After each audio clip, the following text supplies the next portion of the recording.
Welcome po ulit sa pagpapatuloy po ng proyekto. At nandito po gusto po namin uling ipakita sa inyo kung paano po ang hinuhukay pong ito ay kamada ng mga bato o riprap. Naka-riprap po ang mga bato, ibig sabihin po itong mga bato ho na ating nakikita ay mga tambak.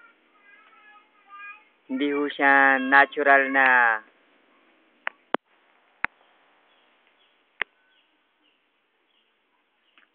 ayan po, patuloy natin masasaksihan ang ating magiting na kasama na patuloy po niyang pinalalabas ang mga salansan ng bato na itinambak ng mga Hapon sa proyektong ito. Kikita ho natin, hindi ho pangkaraniwan ang mga bato na ating makikita sapagkat ito po ay tanda na ito po ay galing sa taas at itinambak sapagkat wala hong direksyon. Hindi po ito katulad ng kalikasan na hindi pwedeng magkasunod-sunod. May layer po ang lupa, ngunit ito pong hinuhukay na ito ay tanda ng isang pinagbaunan.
Kaya sa amin hong mga kagrupo at katuwang ho sa proyektong ito, nais ho namin ipakita ang aming pagsusumikap na tayo ay magtagumpay.